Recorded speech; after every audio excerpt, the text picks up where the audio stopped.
Estudio en Escarlata, Arthur Conan Doyle. Primera parte.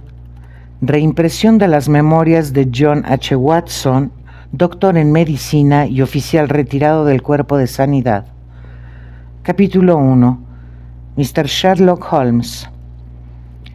En el año 1878 obtuve el título de doctor en medicina por la Universidad de Londres, asistiendo después en Netley a los cursos que son de rigor antes de ingresar como médico en el ejército. Concluidos allí mis estudios, fui puntualmente designado el 5.0 de fusileros de Northumberland en calidad de médico ayudante. El regimiento se hallaba por entonces estacionado en la India, y antes de que pudiera unirme a él, estalló la Segunda Guerra de Afganistán. Al desembarcar en Bombay, me llegó la noticia de que las tropas a las que estaba agregado habían traspuesto la línea montañosa, muy dentro ya de territorio enemigo. Seguí, sin embargo, camino con muchos otros oficiales en parecida situación a la mía hasta Kandahar, donde sano y salvo y en compañía por fin del regimiento, me incorporé sin más dilación a mi nuevo servicio. La campaña trajo a muchos honores, pero a mí solo desgracias y calamidades. Fui separado de mi brigada e incorporado a las tropas de Berkshire, con las que estuve en servicio durante el desastre de Maiwand. En la susodicha batalla, una bala de Hessail me hirió el hombro, haciéndose añicos el hueso y sufriendo algún daño la arteria subclavia. Hubiera caído en manos de los despiadados Gazis, a no ser por el valor y lealtad de Murray, mi asistente, quien tras ponerme de través sobre una caballería, logró alcanzar felizmente las líneas británicas.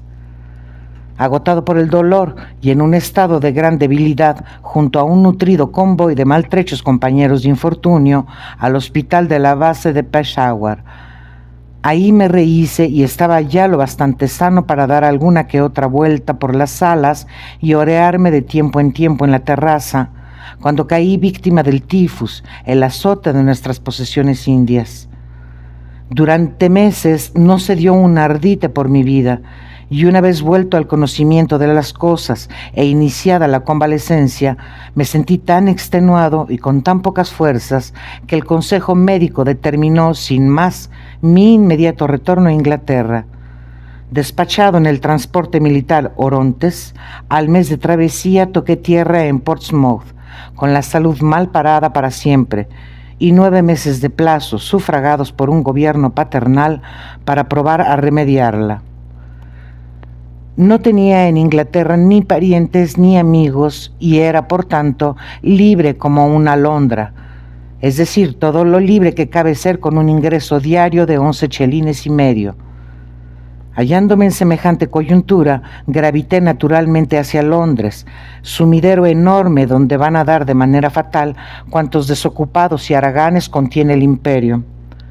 Permanecí algún tiempo en un hotel de Strand, viviendo antes mal que bien, sin ningún proyecto a la vista y gastando lo poco que tenía con mayor liberalidad, desde luego de lo que mi posición recomendaba. Tan alarmante se hizo el estado de mis finanzas que pronto caí en la cuenta de que no me quedaban otras alternativas que decir adiós a la metrópoli y emboscarme en el campo o imprimir un radical cambio a mi modo de vida.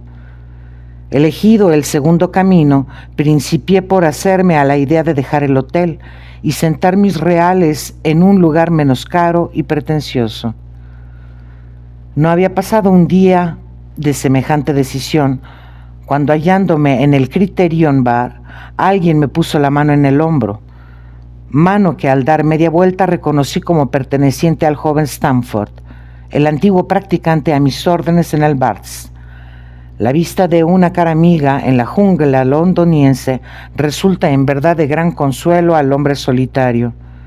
En los viejos tiempos no habíamos sido Stamford y yo lo que se dice uña y carne, pero ahora lo acogí con entusiasmo y él por su parte pareció contento de verme.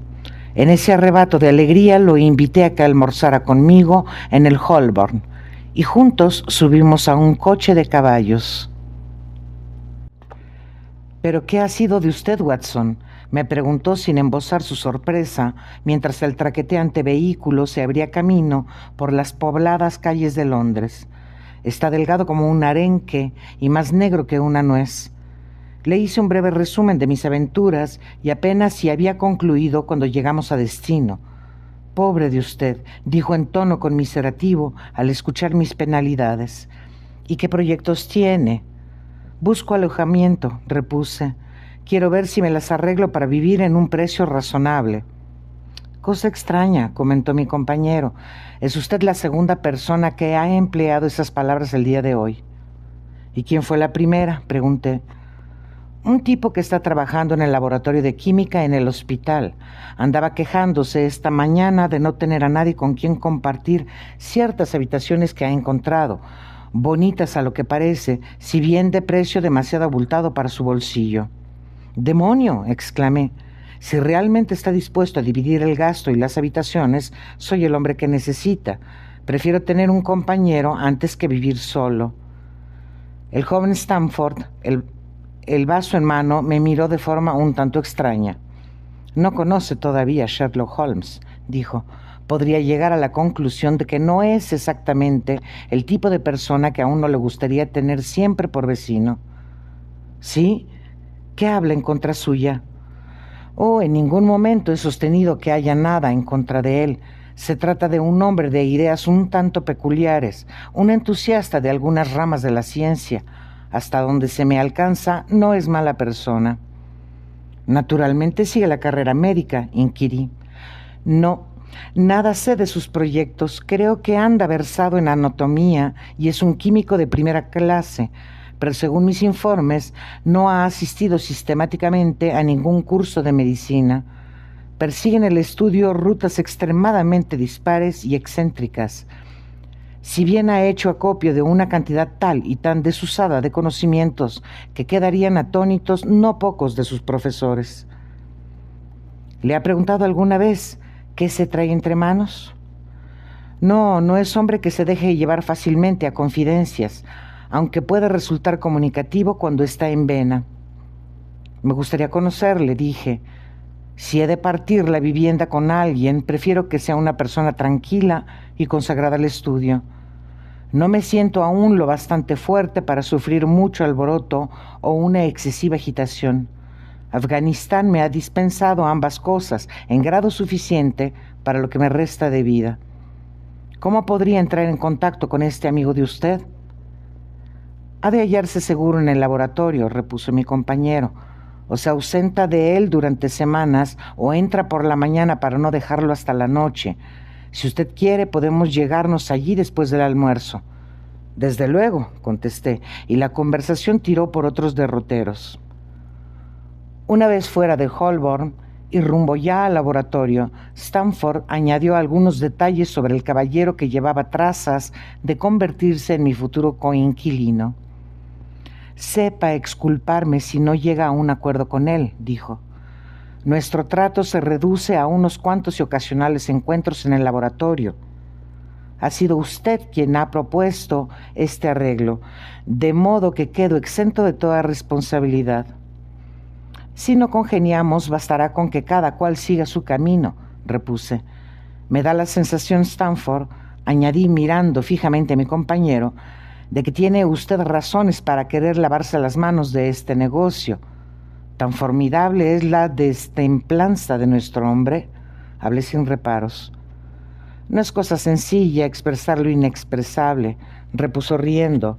«Holmes posee un carácter demasiado científico para mi gusto, un carácter que raya en la frigidez. Me lo imagino ofreciendo a un amigo un pellizco del último alcaloide vegetal, no con malicia, entiéndame, sino por la pura curiosidad de investigar a menudo sus efectos. Si he de hacerle justicia, añadiré que, en mi opinión, lo engulliría él mismo con igual tranquilidad. Se diría que habita en su persona la pasión por el conocimiento detallado y preciso». Encomiable actitud, y a veces extremosa, cuando le induce a porrear con un bastón los cadáveres. En la sala de disección se pregunta uno si no está revistiendo acaso una forma de exceso peculiar. Aporrear los cadáveres. Sí, a fin de ver hasta qué punto pueden producirse magulladuras en un cuerpo muerto. Lo he contemplado con mis propios ojos. ¿Y dice usted que no estudia medicina? No, sabe Dios cuál será el objeto de tales investigaciones. Pero ya hemos llegado y podrá usted formar una opinión sobre el personaje. Cuando esto decía, enfilamos una callejuela y a través de una pequeña puerta lateral fuimos a dar a una de las salas del gran hospital.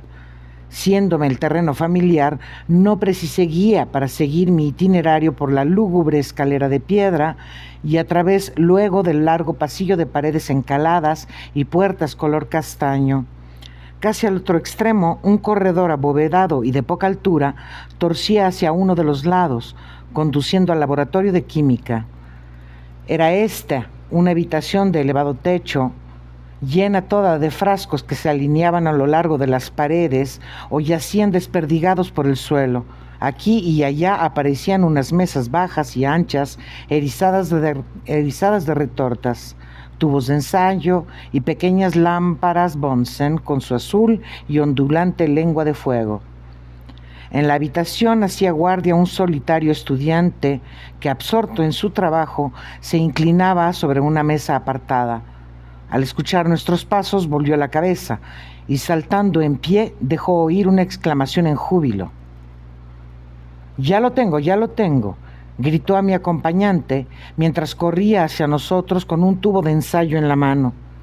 He hallado un reactivo que precipita con la hemoglobina y solamente con ella. El descubrimiento de una mina de oro no habría encendido placer más intenso en aquel rostro. Dr. Watson, el señor Sherlock Holmes, anunció Stanford a modo de presentación. Encantado, dijo cordialmente, mientras me estrechaba la mano con una fuerza que su aspecto casi desmentía. Por lo que veo, ha estado usted en tierras afganas. ¿Cómo diablos ha podido adivinarlo?, pregunté lleno de asombro. No tiene importancia, repuso él riendo por lo bajo. Volvamos a la hemoglobina. Sin duda percibe usted el alcance de mi descubrimiento. Interesante desde un punto de vista químico, contesté, pero en cuanto a su aplicación práctica, por Dios, se trata del más útil hallazgo que en el campo de la medicina legal haya tenido lugar durante los últimos años. Fíjese, nos proporciona una prueba infalible para descubrir las manchas de sangre. Venga usted a verlo. Era tal su agitación que me agarró de la manga de la chaqueta, arrastrándome hasta el tablero donde había estado realizando sus experimentos. Hagámoslo con un poco de sangre fresca, dijo clavándose en el dedo una larga aguja y vertiendo en una probeta de laboratorio la gota manada de la herida. Ahora añado esta pequeña cantidad de sangre a 1 litro de agua. Puede usted observar que la mezcla resultante ofrece la apariencia del agua pura. La proporción de sangre no excederá de 1 a 1.000.000. No me cabe duda, sin embargo, de que nos las compondremos para obtener la reacción característica. Mientras tal decía, arrojó en el recipiente unos pocos cristales blancos, agregando luego unas gotas de cierto líquido transparente. En el acto, la mezcla adquirió un apagado color caoba, en tanto que se posaba frente al fondo de la vasija de vidrio un polvo parduzco. ¡Ajá!, exclamó dando palmadas y alborozado como un niño con zapatos nuevos. ¿Qué me dice ahora? Fino experimento, repuse. Magnífico, magnífico. La tradicional prueba del guayaco resultaba muy tosca e insegura. Lo mismo cabe decir del examen de los corpúsculos de sangre. Este último es inútil cuando las manchas cuentan arriba de unas pocas horas. Sin embargo, acabamos de dar con un procedimiento que actúa tanto si la sangre es vieja como nueva. A hacer mi hallazgo más temprano, muchas gentes que ahora pasean por la calle hubieran pagado tiempo atrás las penas a las que sus crímenes les hacen acreedoras. «Caramba», murmuré. Los casos criminales giran siempre alrededor del mismo punto. A veces un hombre resulta sospechoso de un crimen meses más tarde de cometido este. Se someten a exámenes sus trajes y ropa blanca. Aparecen unas manchas parduzcas. Son manchas de sangre, de barro, de óxido, acaso de fruta. Semejante extremo ha sumido en la confusión a más de un experto. ¿Y sabe usted por qué? Por la inexistencia de una prueba segura. Sherlock Holmes ha aportado ahora esa prueba y queda el camino despejado en lo venidero. Había al hablar destellos en sus ojos. Descansó la palma de la mano a la altura del corazón, haciendo después una reverencia, como si delante suyo se hallase congregada una imaginaria multitud. Merece usted que se le felicite, apunté, no poco sorprendido de su entusiasmo. ¿Recuerda el pasado año el caso de von Bischoff en Frankfurt? De haber existido esta prueba, mi experimento le habría llevado en derechura a la horca. ¿Y qué decir de Mason, o de Bradford, o del célebre Müller, o de Lefebvre, de Montpellier, o de Samson, o de la Nueva Orleans? Una veintena de casos me acuden a la mente en los que la prueba hubiera sido decisiva. Parece usted un almanaque viviente de hechos criminales, apuntó Stanford con una carcajada. ¿Por qué no publica algo? Podría titularlo Noticiario Policíaco de Tiempos Pasados. No sería ningún disparate, repuso Sherlock Holmes, poniendo un pedacito de parche sobre el pinchazo. He de andar con tiento, prosiguió mientras se volvía sonriente hacia mí, porque manejo venenos con mucha frecuencia. Al tiempo que hablaba, alargó la mano y eché de ver que la tenía moteada de parches similares y descolorida por el efecto de ácidos fuertes. Hemos venido a tratar un negocio, dijo Stanford, tomando asiento en un elevado taburete de 3 patas y empujando otro hacia mí con el pie. Este señor anda buscando dónde cobijarse, y como se lamentaba usted de no encontrar a nadie que quisiera ir a medias en la misma operación, he creído buena la idea de reunirlos a los dos. A Sherlock Holmes pareció seducirle el proyecto de dividir su vivienda conmigo. Tengo echado el ojo a unas habitaciones de Baker Street, dijo, que nos vendrían de perlas. Espero que no le repugne el olor a tabaco fuerte. No gasto otro, repuse. Hasta ahí vamos bastante bien. Suelo trastear con sustancias químicas y de vez en cuando realizo algún experimento. ¿Le importa? En absoluto. Veamos, ¿cuáles son mis otros inconvenientes? De tarde en tarde me pongo melancólico y no despego los labios durante días. No lo atribuya usted nunca al mal humor o resentimiento. Déjeme sencillamente a mi aire y verá que pronto me enderezo. En fin, ¿qué tiene usted a su vez que confesarme? Es aconsejable que 2 individuos estén bien puestos sobre sus peores aspectos antes de que se decidan a vivir juntos. Me hizo reír semejante interrogatorio. Soy dueño de un cachorrito, dije, y desapruebo los estrépitos porque mis nervios están destrozados, y me levanto a las horas más inesperadas y me declaro, en fin, perezoso en extremo. Guardo otra serie de vicios para los momentos de euforia, aunque los enumerados ocupan a la sazón un lugar preeminente. ¿Entra para usted el violín en la categoría de lo estrepitoso?, me preguntó muy alarmado. Según quien lo toque, un violín bien tratado es un regalo de los dioses. Un violín en manos poco diestras. Magnífico, concluyó con una risa alegre. Creo que puede considerarse trato zanjado, siempre y cuando dé usted el visto bueno a las habitaciones. ¿Cuándo podemos visitarlas? Venga usted a recogerme al mediodía. Saldremos después juntos y quedará todo arreglado. De acuerdo, a las 12 en punto, repuse estrechándole la mano. Lo dejamos enzarzado con sus productos químicos y juntos fuimos caminando hacia el hotel. Por cierto, pregunté de pronto deteniendo la marcha y dirigiéndome a Stanford, ¿cómo demonios ha caído en la cuenta de que venía yo de Afganistán? Sobre el rostro de mi compañero se insinuó una enigmática sonrisa. He ahí una peculiaridad de nuestro hombre, dijo. Es mucha la gente a la que intriga esa facultad suya de adivinar las cosas. Caramba, ¿se trata de un misterio?, exclamé frotándome las manos. Esto empieza a ponerse interesante. Realmente le agradezco infinito su presentación. Como reza el dicho, no hay objeto de estudio más digno del hombre que el hombre mismo. Aplíquese entonces a la tarea de estudiar a su amigo, dijo Stanford, a modo de despedida. Aunque no le arriendo la ganancia, verá cómo acaba sabiendo él mucho más de usted que usted de él. Adiós. Adiós, repuse, y proseguí sin prisas mi camino hacia el hotel, no poco intrigado por el individuo que acababa de conocer. 2. La ciencia de la deducción. Nos vimos al día siguiente, según lo acordado, para inspeccionar las habitaciones del 221B de Baker Street, a que se había hecho alusión durante nuestro encuentro. Consistían en 2 confortables dormitorios y una única sala de estar, alegre y ventilada, con 2 amplios ventanales por los que entraba la luz. Tan conveniente en todos los aspectos nos pareció el apartamento, y tan moderado su precio una vez dividido entre los 2, que el trato se cerró de inmediato, y sin más dilaciones tomamos posesión de la vivienda.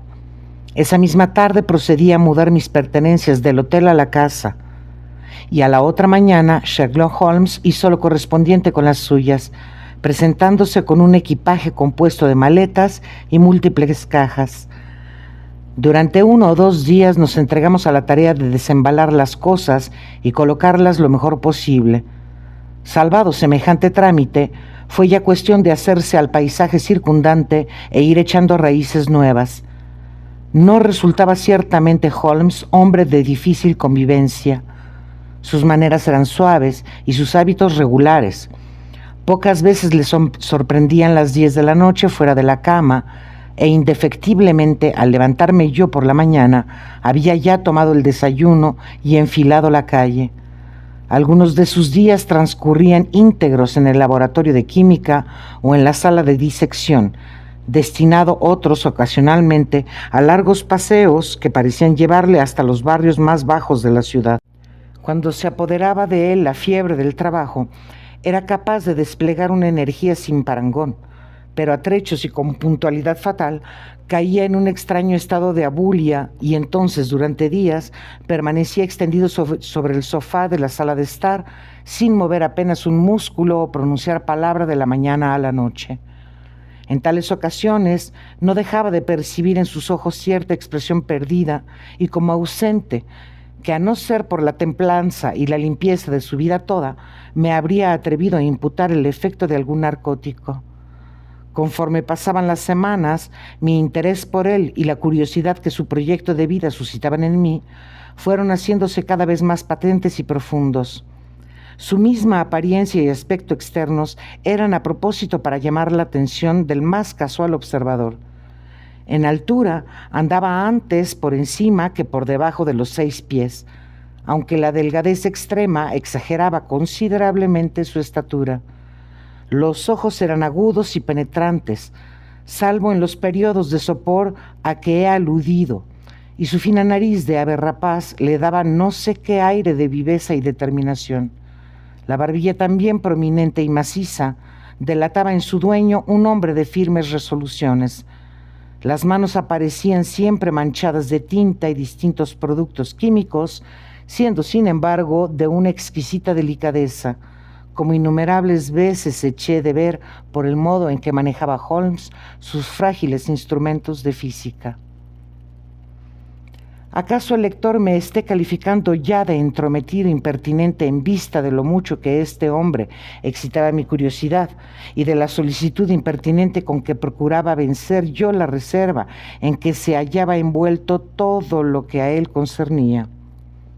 No sería ecuánime, sin embargo, antes de dictar sentencia, echar en olvido hasta qué punto sin objeto era hasta entonces mi vida, y qué pocas cosas a la sazón podían animarla, siendo el que era mi estado de salud, solo en días de tiempo extraordinariamente benigno me estaba permitido aventurarme al espacio exterior, faltándome los demás amigos con quien endulzar la monotonía de mi rutina cotidiana.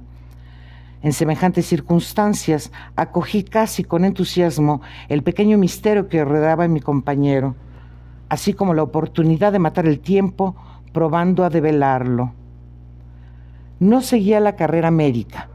Él mismo, respondiendo a cierta pregunta, había confirmado el parecer de Stanford sobre semejante punto. Tampoco parecía empeñado en suerte alguna de estudio que pudiera auparle hasta un título de científico o abrirle otra cualquiera de las reconocidas puertas por donde se accede al mundo académico. Pese a todo, el celo puesto en determinadas labores era notable y sus conocimientos excéntricamente circunscriptos a determinados campos, tan amplios y escrupulosos que daban lugar a observaciones sencillamente asombrosas. Imposible resultaba que un trabajo denodado y una información en tal grado exacta no persiguiera un fin concreto. El lector poco sistemático no se caracteriza por la precisión de los datos acumulados en el curso de sus lecturas. Nadie satura su inteligencia con asuntos menudos, a menos que tenga alguna razón de peso para hacerlo así. Si sabía un número de cosas fuera de lo común, ignoraba otras tantas de todo el mundo conocidas. De literatura contemporánea, filosofía y política, estaba casi completamente en ayunas. Cierta vez que saqué yo a colación el nombre de Thomas Carlyle, me preguntó, con la mayor inocencia, quién era aquel y lo que había hecho. Mi estupefacción llegó, sin embargo, a su cenit cuando descubrí por casualidad que ignoraba la teoría copernicana y la composición del sistema solar. El que un hombre civilizado desconociese en nuestro siglo XIX que la Tierra gira alrededor del Sol, se me antojó un hecho tan extraordinario que apenas si podía darle crédito. «Parece usted sorprendido», dijo ante mi expresión de asombro. «Ahora que me ha puesto usted al corriente, haré lo posible por olvidarlo». «¿Olvidarlo?». «Entiéndame», explicó.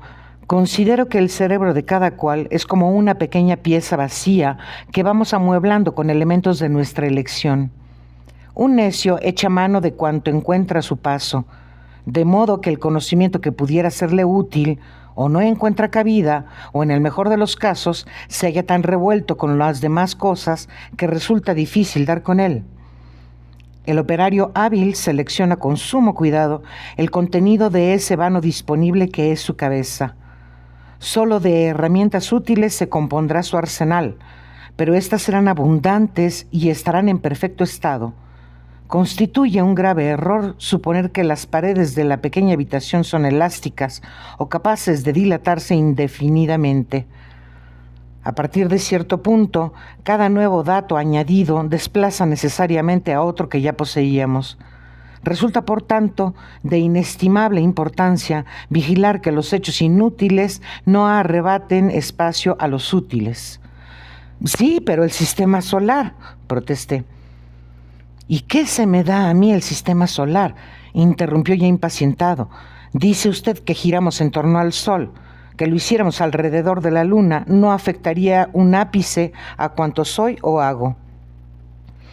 Estuve entonces a punto de interrogarle sobre eso que él hacía, pero un no sé qué en su actitud me dio a entender que semejante pregunta no sería de su agrado. No dejé de reflexionar, sin embargo, acerca de nuestra conversación y las pistas que ella me insinuaba. Había mencionado su propósito de no entrometerse en conocimiento alguno que no atañera a su trabajo. Por tanto, todos los datos que atesoraba le reportaban por fuerza cierta utilidad. Enumeraré mentalmente los distintos asuntos sobre los que había demostrado estar excepcionalmente bien informado. Incluso tomé un lápiz y los fui poniendo por escrito. No pude contener una sonrisa cuando vi el documento en toda su extensión. Decía así: Sherlock Holmes, sus límites. 1. Conocimientos de literatura, ninguno. 2. Conocimientos de filosofía, ninguno. 3. Conocimientos de astronomía, ninguno. 4. Conocimientos de política, escasos. 5. Conocimiento de botánica, desiguales. Al día en lo atañadero, a la belladona, el opio y los venenos en general. Nulos en lo referente a la jardinería. 6. Conocimientos de geología, prácticos aunque restringidos. De una ojeada distingue un suelo geológico de otro. Después de un paseo me ha enseñado las manchas de barro de sus pantalones y ha sabido decirme, por la consistencia y el color de la tierra, a qué parte de Londres correspondía cada una. 7. Conocimientos de química profundos. 8. Conocimientos de anatomía exactos, pero poco sistemáticos. 9. Conocimientos de literatura sensacionalista inmensos. Parece conocer todos los detalles de cada hecho macabro acaecido en nuestro siglo. 10. Toca bien el violín. 11. Experto boxeador y esgrimista de palo y espada. 12. Familiarizado con los aspectos prácticos de la ley inglesa. Al llegar a este punto, desesperado, arrojé la lista al fuego. Si para adivinar lo que este tipo se propone, me dije, he de buscar qué profesión corresponde al común denominador de sus talentos, puedo yo darme por vencido. Observo haber aludido poco más arriba a su aptitud para el violín. Era esta notable, aunque no menos peregrina que todas las restantes, que podía ejecutar piezas musicales y de las difíciles, lo sabía de sobra, ya que a petición mía había reproducido las notas de algunos Lieder de Mendelssohn y otras composiciones de mi elección. Cuando se dejaba llevar de su gusto, rara vez arrancaba, sin embargo, a su instrumento música o aires reconocibles. Recostado en la butaca durante toda la tarde, cerraba los ojos y con ademán descuidado arañaba las cuerdas del violín, colocado de través sobre una de sus rodillas. Unas veces eran las notas vibrantes y melancólicas, otras de aire fantástico y alegre. Sin duda, tales acordes reflejaban en el exterior los ocultos pensamientos del músico, bien dándoles su definitiva forma, bien acompañándolos no más que como una caprichosa melodía del espíritu. Sabe Dios que no hubiera sufrido pasivamente esos exasperantes solos a no tener Holmes la costumbre de rematarlos con una rápida sucesión de mis piezas favoritas, ejecutadas en descargo de lo que antes de ellas había debido oír. Llevábamos juntos alrededor de una semana sin que nadie apareciese por nuestro habitáculo, cuando empecé a sospechar en mi compañero una orfandad de amistades pareja a la mía. Pero según pude descubrir a continuación, no solo era ello falso, sino que además los contactos de Holmes se distribuían entre las más dispersas cajas de la sociedad. Existía, por ejemplo, un hombrecillo de ratonil aspecto, pálido y ojimoreno, que me fue presentado como el señor Lestrade, y que vino a casa en no menos de 3 o 4 ocasiones en menos de una semana. Otra mañana, una joven elegantemente vestida fue nuestro huésped durante más de media hora.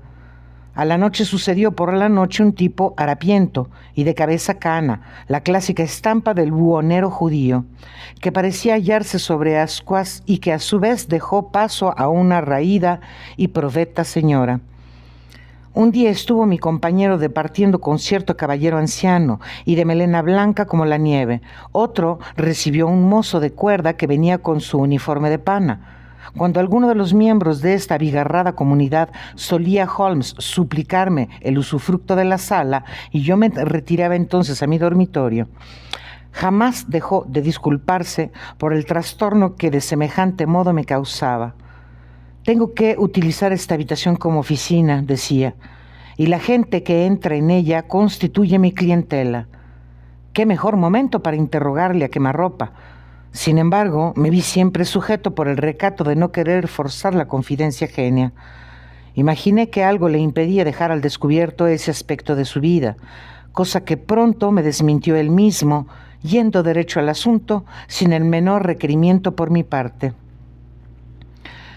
Se cumplía, como bien recuerdo, el 4 de marzo, cuando, habiéndome levantado antes que de costumbre, encontré a Holmes despachando su aún inconcluso desayuno.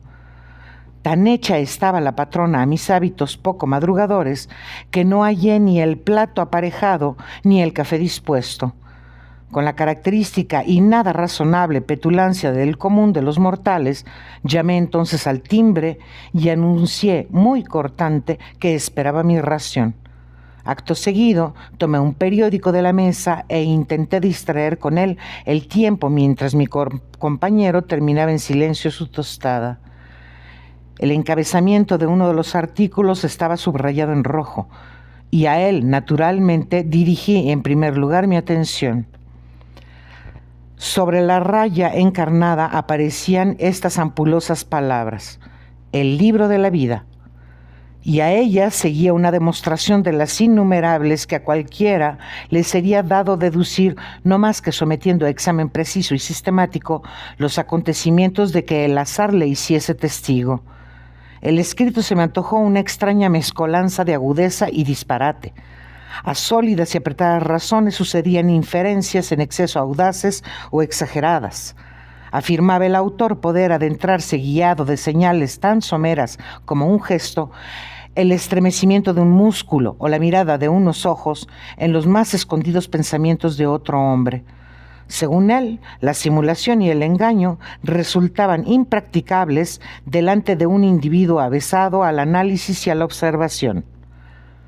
Lo que éste dedujera sería tan cierto como las proposiciones de Euclides, tan sorprendentes serían los resultados que el no iniciado en las rutas por donde se llega a los principios, a las conclusiones, habría por fuerza de creerse en presencia de un auténtico nigromante.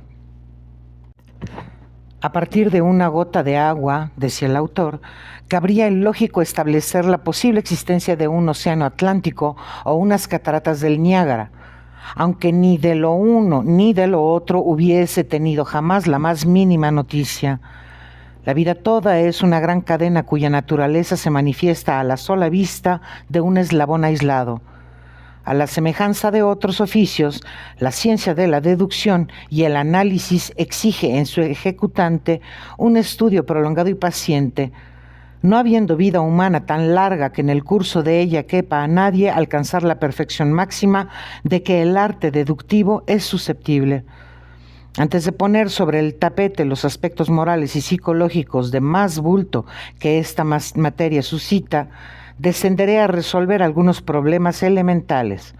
Por ejemplo, como apenas divisada una persona, cualquiera resulta acceder o inferir su historia completa, así como su oficio o profesión. Parece un ejercicio pueril y, sin embargo, afina la capacidad de observación, descubriendo los puntos más importantes y el modo de encontrarles respuesta. Las uñas de un individuo, las mangas de su chaqueta, sus botas, la rodillera de sus pantalones, la callosidad de los dedos pulgar e índice, la expresión facial, los puños de su camisa, todos estos detalles, en fin, son prendas personales por donde claramente se revela la profesión del hombre observado. Que semejantes elementos puestos en junto no iluminen al inquisidor competente sobre el caso más difícil resulta sin más inconcebible. Valiente sarta de sandeces, grité, dejando el periódico sobre la mesa y con un golpe seco. Jamás había leído en mi vida tanto disparate. ¿De qué se trata?, preguntó Sherlock Holmes. De ese artículo, dije, apuntando hacia él con mi cucharilla mientras me sentaba para dar cuenta de mi desayuno. Veo que lo ha leído, ya que está subrayado por usted.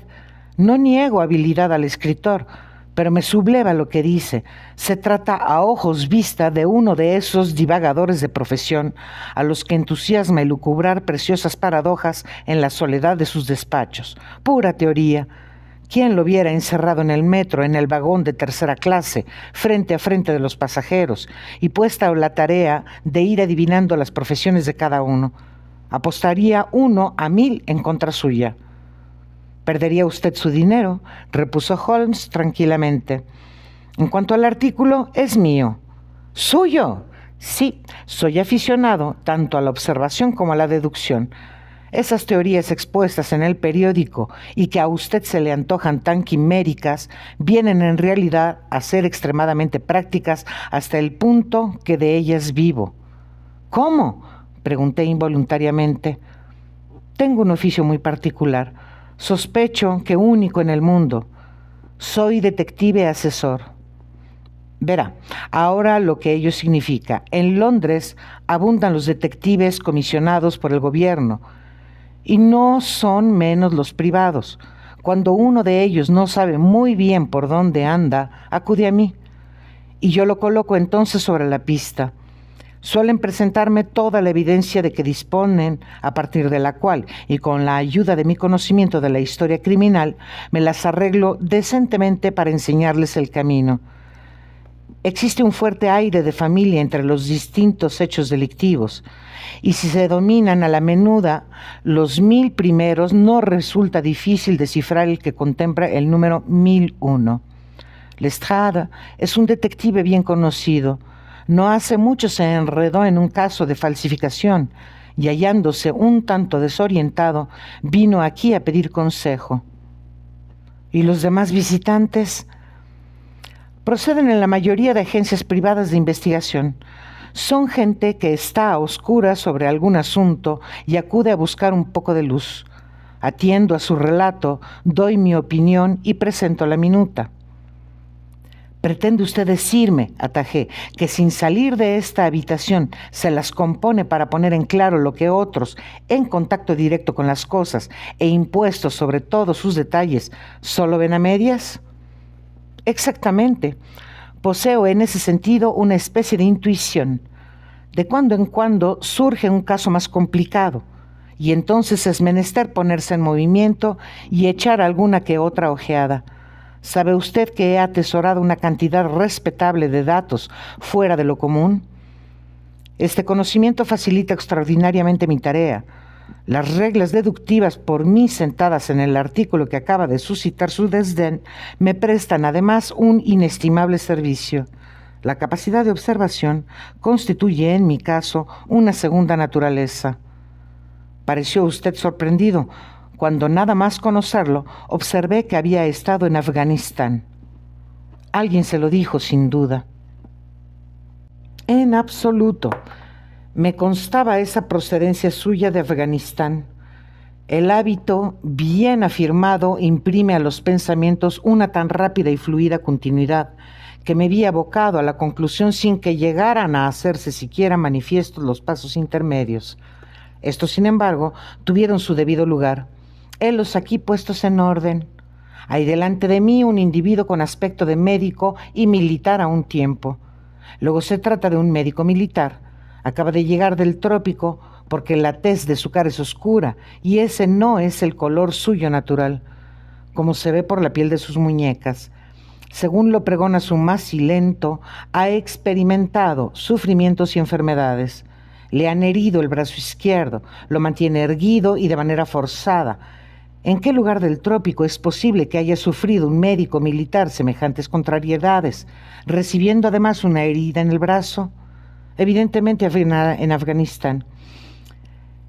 Esta concatenación de pensamientos no duró el espacio de un segundo. Observé entonces que venía de la zona afgana y usted se quedó con la boca abierta. Tal como me ha relatado el lance, parece cosa de nada, dije sonriendo. Me recuerda usted al Dupin de Allan Poe. Nunca imaginé que tales individuos podían existir en realidad. Sherlock Holmes se puso en pie y encendió la pipa. Sin duda cree usted halagarme estableciendo un paralelo con Dupin, apuntó. Ahora bien, en mi opinión, Dupin era un tipo de poca monta. Ese expediente suyo de irrumpir en los pensamientos de un amigo con una frase oportuna tras un cuarto de hora de silencio tiene mucho de histriónico y superficial. No le niego desde luego talento analítico, pero dista infinitamente del fenómeno que Poe parece haber supuesto. ¿Ha leído usted las obras de Gaboriau?, pregunté. ¿Responde Lecoq a su ideal detectivesco? Sherlock Holmes arrugó sarcástico la nariz. Lecoq era un chapucero indecoroso, dijo con la voz alterada, que no tenía sino una sola cualidad de a saber, la energía. Cierto libro suyo me pone ciertamente enfermo. En él se trata de identificar a un prisionero desconocido, sencillísima tarea que yo hubiera ventilado en 24 horas y para la cual Lecoq precisa poco más o menos 6 meses. Ese libro merecería ser repartido entre los profesionales del ramo como manual y ejemplo de lo que no hay que hacer. Hirió algo mi amor propio al ver tratados tan displicentemente a dos personas que admiraba. Me aproximé a la ventana y tuve durante un rato la mirada perdida en la calle llena de gente. No sé si será este tipo muy listo, pensé para mis adentros, pero no cabe la menor duda de que es un engreído. No quedan más crímenes ni criminales, prosiguió en tono quejumbroso. ¿De qué sirve en nuestra profesión tener la cabeza bien puesta sobre los hombros? Sé de cierto que no me faltan condiciones para hacer mi nombre famoso. Ningún individuo, ahora o antes de mí, puso jamás tanto estudio y talento natural al servicio de la causa detectivesca. ¿Y para qué? No aparece el gran caso criminal. A lo sumo me cruzo con alguna que otra chapucera villanía, tan transparente que su móvil no puede hurtarse siquiera a los ojos de un oficial de Scotland Yard. Persistía en mí el enfado ante la presuntuosa verbosidad de mi compañero, de manera que juzgué conveniente cambiar de tercio. ¿Qué tripa se le habrá roto a aquel tipo?, pregunté señalando a cierto individuo fornido y no muy bien trajeado que a paso lento recorría la acera opuesta, sin dejar al tiempo de lanzar unas presurosas ojeadas a los números de cada puerta. Portaba en la mano un gran sobre azul y su taza era a la vista la de un mensajero. «Se refiere seguramente usted al sargento retirado de la Marina», dijo Sherlock Holmes. «Fanfarrón», pensé para mí, sabe que no puedo verificar su conjetura. Apenas si este pensamiento había cruzado mi mente, cuando el hombre que espiábamos percibió el número de esta puerta y se apresuró a atravesar la calle. Oímos un golpe seco de aldaba, una profunda voz que venía de abajo y el ruido pesado de unos pasos a lo largo de la escalera. «Para el señor Sherlock Holmes», exclamó el extraño, y entrando en la habitación entregó la carta a mi amigo. Era el momento de bajarle a éste los humos. ¿Quién le hubiera dicho al soltar aquella andada al vacío que iba a verse de pronto en el brete de hacer la buena? Pregunté entonces con mi más acariciadora voz: «Buen hombre, ¿tendría usted la amabilidad de decirme cuál es su profesión?» «Ordenanza, señor», dijo con un gruñido. «Me están arreglando el uniforme». «¿Qué era usted antes?», inquirí mientras miraba maliciosamente a Sherlock Holmes con el rabillo del ojo. «Sargento, señor, sargento de la Infantería Ligera de la Marina Real». «¿No hay contestación?» «Perfectamente, señor». Y juntando los talones saludó militarmente y desapareció de nuestra vista. 3. El misterio de Lauriston Gardens. No ocultaré mi sorpresa ante la eficacia que otra vez evidenciaban las teorías de Holmes. Sentí que mi respeto hacia tamaña facultad adivinatoria aumentaba portentosamente. Aún así, no podía acallar completamente la sospecha de que fuera todo un montaje aderezado a deslumbrarme en vista de algún motivo sencillamente incomprensible. Cuando dirigí a él la mirada, había concluido ya de leer la nota y en sus ojos flotaba la expresión vacía y sin brillo por donde se manifestaban al exterior los estados de abstracción meditativa. «¿Cómo diantres ha llevado a cabo usted su deducción?», pregunté. «¿Qué deducción?», repuso petulantemente. «Caramba, la que era sargento retirado de la Marina. No estoy para bagatelas», contestó de manera cortante, y añadió con una sonrisa: «Perdone mi brusquedad, pero ha cortado usted el hilo de mis pensamientos. Es lo mismo, así pues, ¿no le había saltado a la vista la condición del mensajero?». «Puede estar seguro. Resulta más fácil adivinar las cosas que explicar cómo da uno con ellas. Si le pidieran una demostración de por qué 2 y 2 son 4, es posible que se viera usted en un aprieto, no cabiéndole con todo ninguna duda en torno a la verdad del caso. Incluso desde el lado de la calle opuesto a aquel donde se hallaba nuestro hombre, acerté a distinguir un ancla azul de considerable tamaño tatuada sobre el dorso de su mano. Primera señal marinera. El porte era militar, sin embargo, y las patillas se ajustaban a la longitud que dicta el reglamento. Henos, pues, instalados en la armada. Añádase cierta fachenda y como ínfulas de mando. Seguramente ha notado usted lo erguido de su cabeza y el modo como hacía oscilar su bastón. Un hombre formal, respetable, por añadidura de mediana edad. Tomados los hechos en conjunto, ¿de quién podría tratarse sino de un sargento? Admirable, exclamé. Trivial, repuso Holmes, aunque adiviné por su expresión el contento que en él habían producido mi sorpresa y admiración. Dejé dicho hace poco que no quedaban criminales. Pues bien, he de desmentirme. Eche un vistazo. Me confió la nota traída por el ordenanza. ¡Demonios!, grité tras ponerle la vista encima. Es espantoso. Parece salirse un tanto de los casos vulgares, observó flemático. ¿Tendría la bondad de leérmela en voz alta? He aquí la carta a la que di lectura. Mi querido Holmes, esta noche, en el número 3 de Lauriston Gardens, según se va a Brixton, se nos ha presentado un feo asunto. Como a las 2 de la mañana advirtió el policía de turno que estaban las luces encendidas, y dado que se encuentra la casa deshabitada, sospechó de inmediato algo irregular. Halló la puerta abierta y en la pieza delantera, desprovista de muebles, el cuerpo de un caballero bien trajeado. En uno de sus bolsillos había una tarjeta con estas señales grabadas: Enoch J. Driver, Cleveland, Ohio, USA. No ha tenido lugar robo alguno, ni se echa de ver cómo ha podido sorprender la muerte a este desdichado. Aunque existen en la habitación huellas de sangre, el cuerpo no ostenta una sola herida. Desconocemos también por qué medio o conducto vino a dar el finado a la mansión vacía. De hecho, el percance todo presenta rasgos desconcertantes. Si se le pone a tiro llegarse aquí antes de las 12, me hallará en el escenario del crimen. He dejado órdenes de que nada se toque hasta que usted dé señales de vida.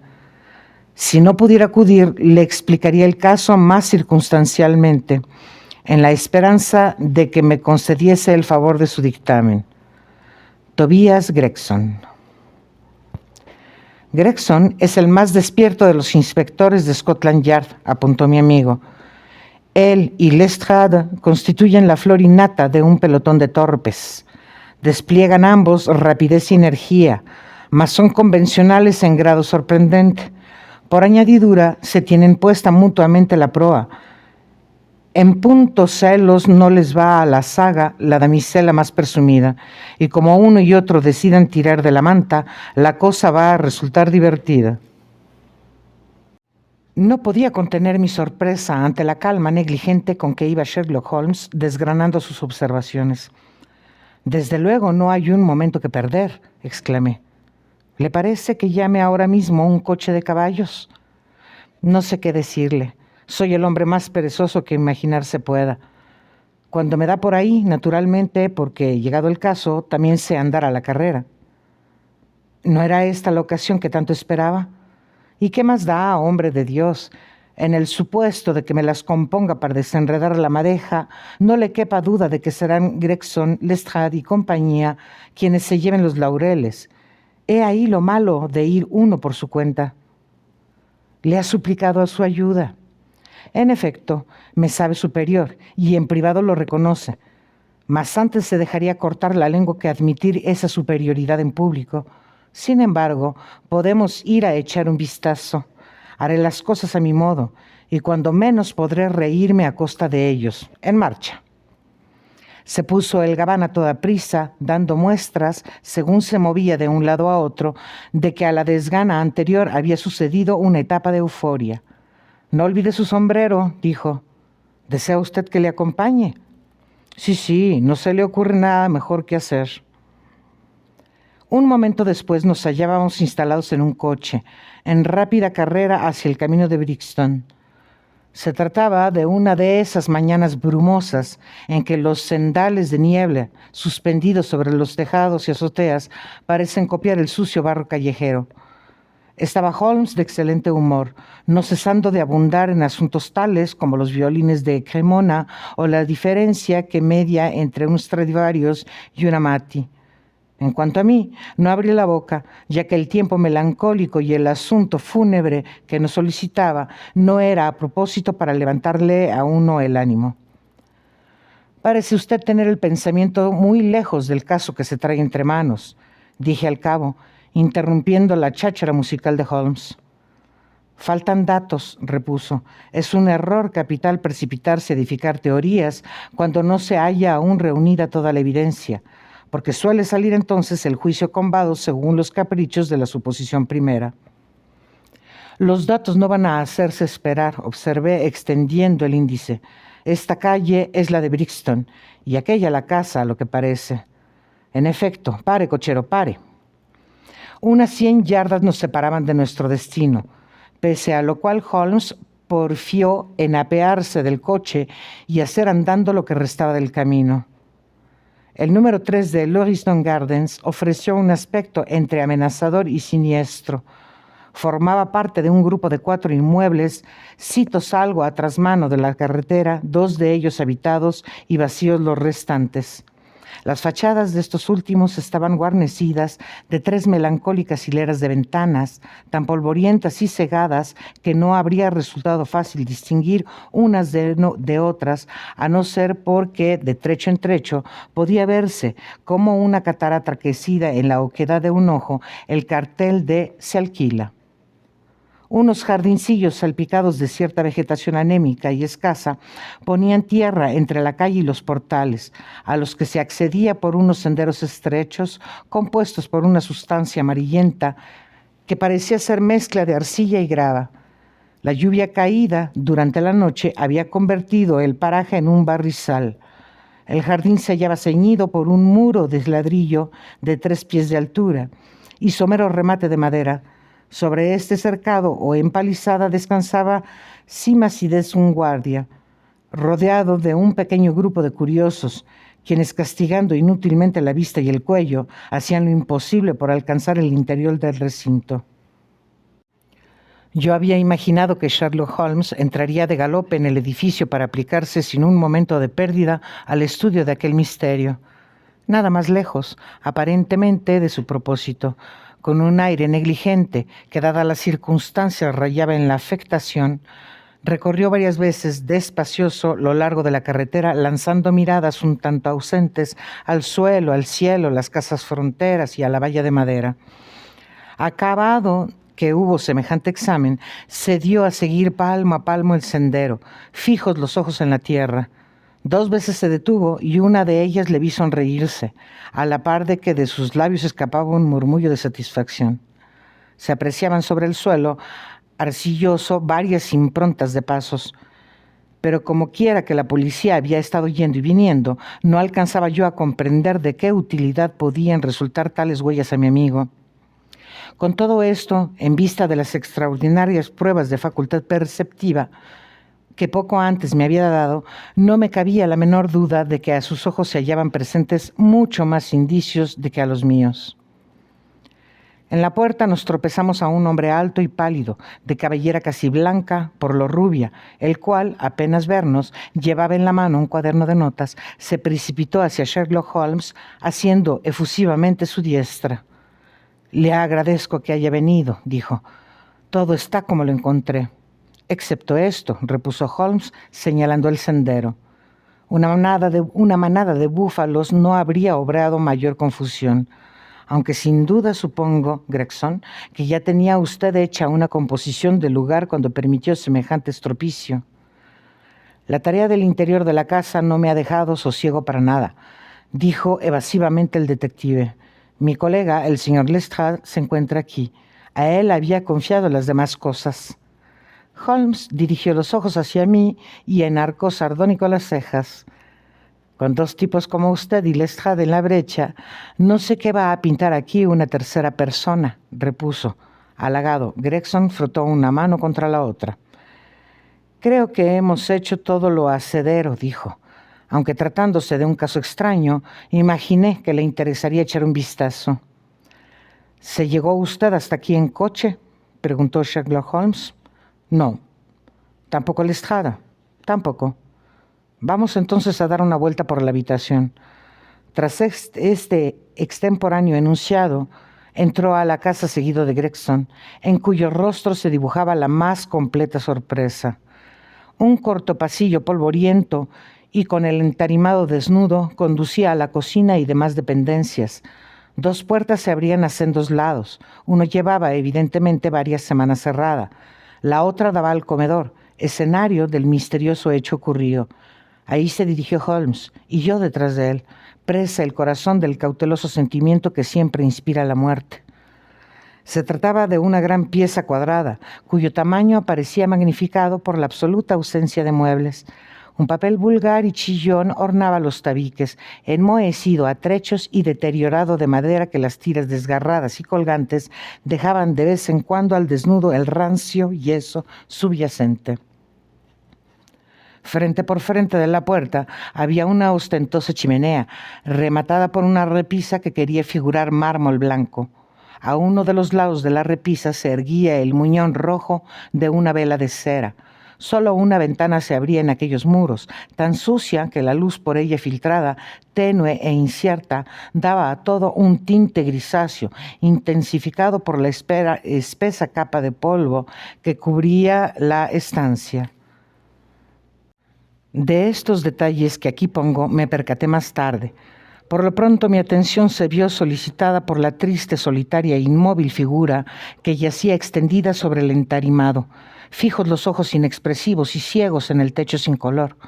Se trataba de un hombre de 43 o 44 años, de talla mediana, ancho de hombros, rizado el hirsuto pelo negro y barba corta y áspera. Gastaba levita y chaleco de grueso velarte, pantalones claros y puños y cuello de camisa inmaculados. A su lado, en el suelo, se destacaba la silueta de una pulcra y bien cepillada chistera. Los puños cerrados, los brazos abiertos y la postura de las piernas, trabadas una contra otra, sugerían un trance mortal de peculiar dureza. Sobre el rostro hierático había dibujado un gesto de horror, y según me pareció, de odio, un odio jamás visto en ninguna otra parte. Esta contorsión maligna y terrible, en complicidad con la estrechez de la frente, la chatedad de la nariz y el prognatismo pronunciado, daban al hombre muerto un aire simiesco, tanto mayor cuanto que aparecía el cuerpo retorcido y en insólita posición. He contemplado la muerte bajo diversas apariencias, todas, sin embargo, más tranquilizadoras que la ofrecida por esa siniestra y oscura, a orillas de la cual discurría una de las grandes arterias del Londres suburbial. Lestrade, flaco y con su aire de animal de presa, estaba en pie junto al umbral, desde donde nos dio la bienvenida a mi amigo y a mí. «Este caso va a traer cola», observó. «No se la compara ni uno solo de los que he visto antes y llevo tiempo en el oficio». «¿Alguna pista?», dijo Gregson. «En absoluto», repuso Lestrade. Sherlock Holmes se aproximó al cuerpo e hincándose de rodillas lo examinó cuidadosamente.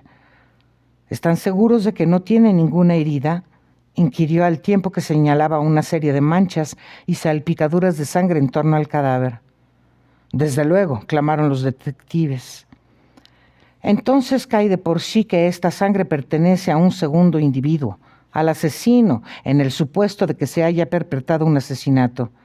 Me vienen a la mente ciertas semejanzas de este caso con el de la muerte de Van Jansen e Utrecht, allá por el año 34. ¿Recuerda usted aquel suceso, Gregson?» «No». «No deje entonces de acudir a los archivos. Nada hay nuevo bajo el sol. Cada acto o cada cosa tiene un precedente en el pasado». Al tiempo, sus ágiles dedos volaban de un lado para otro, palpando, presionando, desabrochando, examinando, mientras podía apreciarse en los ojos esa expresión remota a la que antes se ha aludido. Tan presto llegó el reconocimiento a término que nadie hubiera podido adivinar su exactitud exquisita. La operación de aplicar la nariz a los labios del difunto y una ojeada a las botas de charol pusieron el punto final.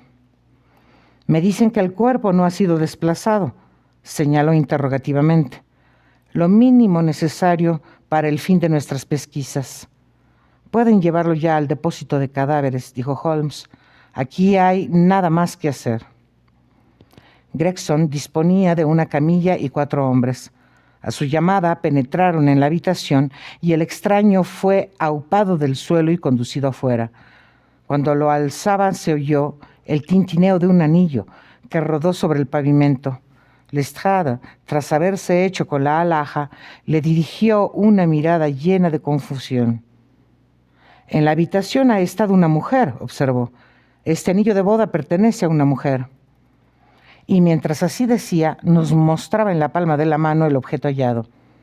Hicimos corro en torno a él y echamos una ojeada.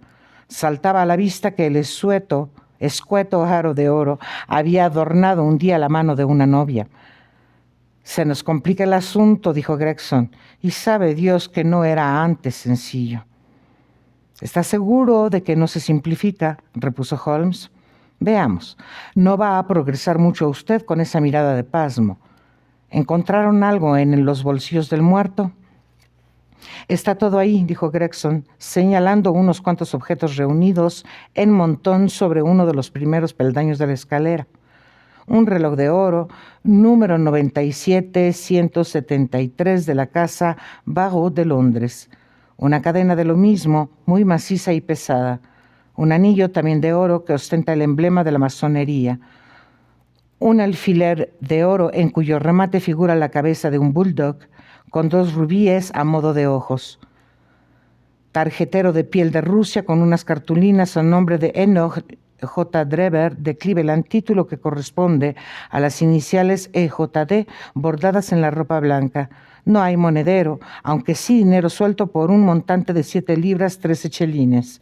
Una edición de bolsillo del Decamerón de Boccaccio, con el nombre de Joseph Stangerson, escrito en la guarda. 2 cartas dirigidas, una a E.J. Drever y a Joseph Stangerson en la otra. ¿Y la dirección? American Exchange, Strand, donde debían permanecer hasta su oportuna solicitación. Proceden ambas de la Guion Steamship Company y tratan de la zarpa de sus buques a Liverpool. A la vista está que este desgraciado se disponía a volver a Nueva York. ¿Ha averiguado usted algo sobre el tal Stangerson? Inicié las diligencias de inmediato, dijo Gregson. He puesto anuncios en todos los periódicos y uno de mis hombres se haya destacado en el American Exchange, de donde no ha vuelto aún. ¿Han establecido contacto con Cleveland? Esta mañana, por telegrama. ¿Cómo lo redactaron? Tras hacer una relación detallada de lo sucedido, solicitamos cuanta información pudiera sernos útil. ¿Hizo hincapié en algún punto que le pareciese de especial importancia? Pedí informes acerca de Stangerson. ¿Nada más? ¿No existe para usted algún detalle capital sobre el que reposa el misterio de este asunto? ¿No va a telegrafiar de nuevo? He dicho cuanto tenía que decir, repuso Gregson en el tono de amor propio ofendido. Sherlock Holmes rió para sí y parecía presto a una observación cuando Lestrade, ocupado durante el interrogatorio en examinar la habitación de la Tera, hizo acto de presencia, frotándose las manos con mucha fachenda. El señor Gregson, dijo, acaba de encontrar algo de suma importancia, algo que se nos habría escapado si no llega a darme por explorar atentamente las paredes. Brillaban como brasas los ojos del hombrecillo, a duras penas capaz de contener la euforia en él despertada por ese tanto de ventaja obtenido sobre su rival. Síganme, dijo volviendo a la habitación, menos sombría desde el momento en que había sido retirado su lívido inquilino. Ahora guarden. Encendió un fósforo, frotándolo contra la suela de la bota, y lo acostó a guisa de antorcha a la pared. «Vean ustedes», exclamó triunfante. «He dicho antes que el papel colgaba en andrajos aquí y allá. Justo donde arrojaba ahora el fósforo su luz, una gran tira se había desprendido del soporte, descubriendo un parche cuadrado de tosco revoco. De lado a lado podía leerse garrapateada en rojo sangriento la palabra Rache. «¿Qué les parece?», clamó el detective alargando la mano con desparpajo de farandulero. Por hallarse estos trazos en la esquina más oscura de la habitación, nada les había echado el ojo antes. El asesino o la asesina los plasmó con su propia sangre. Observen esa gota que se ha escurrido pared abajo. En fin, queda excluida la hipótesis del suicidio. ¿Por qué hubo de ser escrito el mensaje precisamente en el rincón? Ya he dado con la causa. Reparen en la vela que está sobre la repisa. Se encontraba entonces encendida, resultando de ahí una claridad mayor en la esquina que en el resto de la pieza. «Muy bien, ¿y qué conclusiones saca de este hallazgo suyo?», preguntó Gregson en tono despectivo. «Escuche, El autor del escrito, hombre o mujer, iba a completar la palabra Rachel, cuando se vio impedido de hacerlo. No le quepa duda que una vez desentrañado el caso, saldrá a relucir una dama de nombre precisamente... Sí, ría cuanto quiera, señor Holmes, mas no olvide, por listo que sea, que después de habladas y pensadas las cosas, no resta mejor método que el del viejo perro de rastreo. Le ruego me perdone, repuso mi compañero, quien había excitado la cólera del hombrecillo con un súbito acceso de risa. Sin duda corresponde a usted el mérito de haber descubierto antes que nadie la inscripción debida, según usted afirma, a la mano de uno de los actores de este drama. No me ha dado lugar aún a examinar la habitación, cosa a la que ahora procederé con su permiso. Esto dicho, desenterró de su bolsillo una cinta métrica y una lupa, de grueso cristal y redonda armadura. Pertrechado con semejantes herramientas, se aprestó después a una silenciosa exploración de la pieza, deteniéndose algunas veces, arrodillándose otras, llegando incluso a ponerse de bruces en el suelo en determinada ocasión. Tan absorto se hallaba por la tarea que parecía haber olvidado nuestra presencia, estableciendo consigo mismo un diálogo compuesto de un pintoresco conjunto de exclamaciones, gruñidos, susurros y ligeros gritos de triunfo y ánimo, emitidos en ininterrumpida sucesión. Imposible era, frente a parejo espectáculo, no darse a pensar en un sabueso bien entrenado y de pura sangre, en persecución de su presa, ora haciendo camino, ora deshaciendo lo andado, anhelante siempre hasta el hallazgo del rastro perdido. Más de 20 minutos duraron las pesquisas, en el curso de las cuales fueron medidas con precisión matemática distancias entre marcas para mí invisibles, o aplicada la cinta métrica repentinamente y de forma igualmente inalcanzable a los muros de la habitación. En cierto sitio reunió Holmes un montoncito de polvo gris y lo guardó en un sobre. Finalmente aplicó al ojo la lupa y sometió cada una de las palabras escritas con sangre a un circunstanciadísimo examen, hecho lo cual debió dar las pesquisas por terminadas, ya que fueron lupa y cintas devueltos a sus primitivos lugares. Se ha dicho que el genio se caracteriza por su infinita sensibilidad para el detalle, observó con una sonrisa.